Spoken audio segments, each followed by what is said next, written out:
Okay, so yesterday was Christmas, and my videos are not going to be going out in order or that same day or anywhere near it, probably 2 weeks out.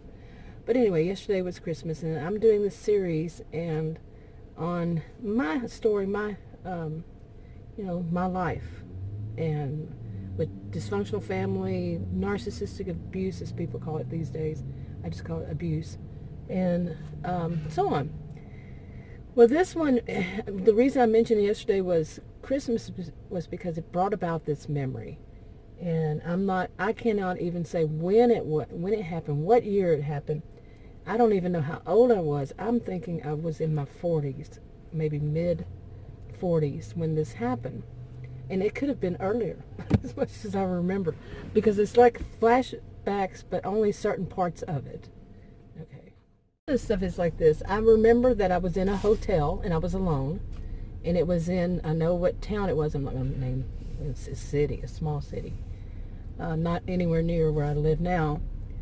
And I was driving home. I was going to go home, but I can't even remember what hotel or anything. I just remember the hotel and where I was. And I think I was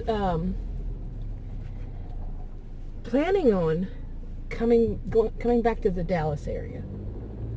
I don't remember. See, the feeling I had, and it was basically this. Some of the story was this: I had found some information out while I was there visiting.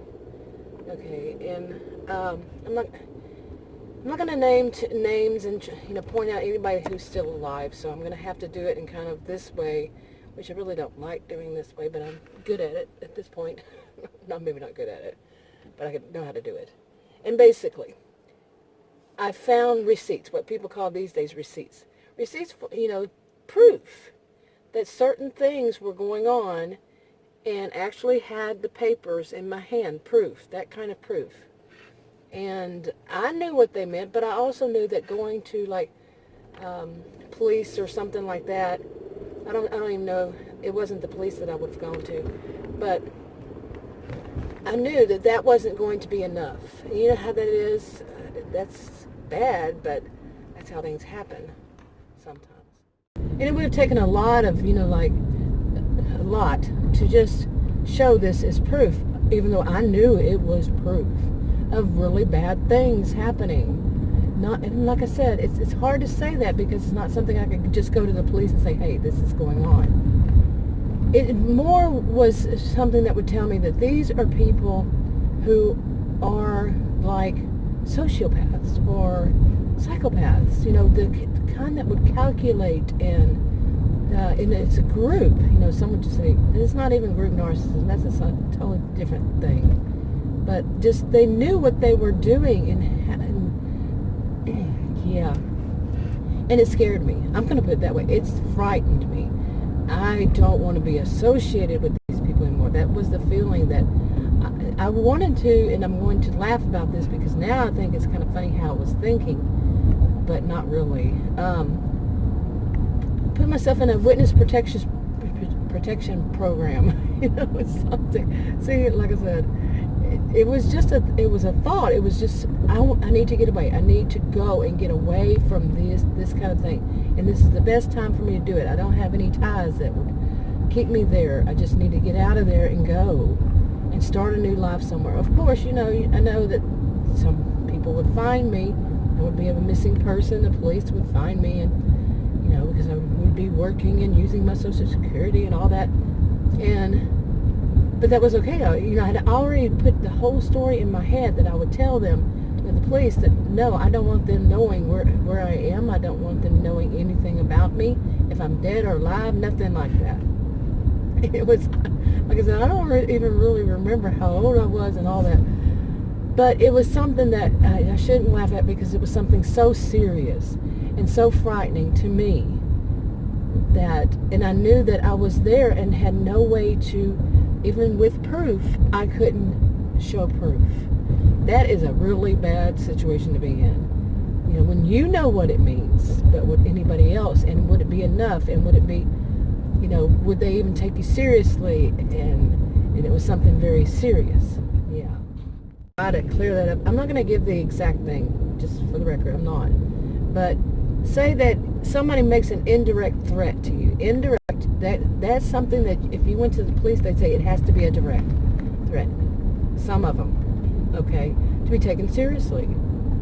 You see, that kind of thing, where you know what it means, but it's indirect. Or this one wasn't indirect. It was just only that you would understand it. Okay? Wow. This is making no sense at all. But it wasn't directed toward me. Then that's the funny thing. It was not directed toward me. It was directed toward somebody else. It was not that somebody's life was in danger. No, that's not the case. So, you see? I'm not liking the sound of this one. It's not making enough sense. So, I might just put it on my channel, my little extra channel that I put stuff on like this. Because, yeah, it brought about that feeling, that whole, when you feel like, okay, now I'm going to go and start a life over. And if, in a way, I think about it now and I think, how would that have turned out?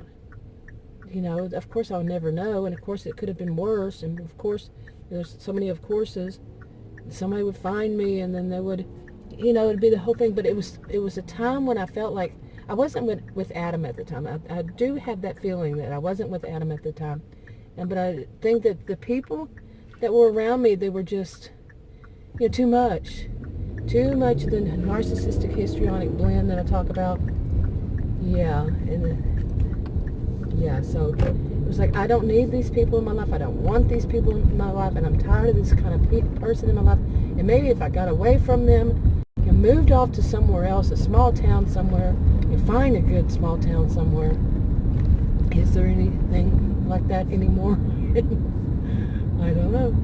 Not anywhere I'd lived before, but just go there and start afresh, on my own. And at that time, I could have. And like I said, I do wonder, why didn't I? And I think there was a lot going on. But it's just like a little flashback to that. Just a flashback. But anyway.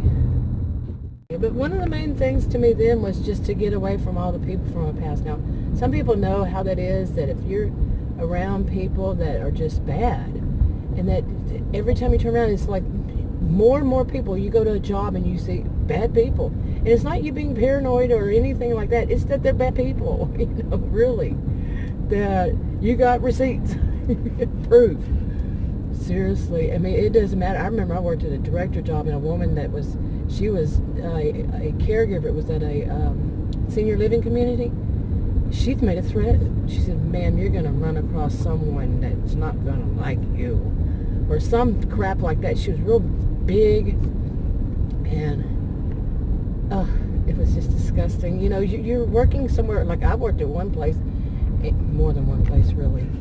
And you just see people threatening other people. And it's not like this is, I don't even know. There's no job that this kind of thing should ever happen. It's not that.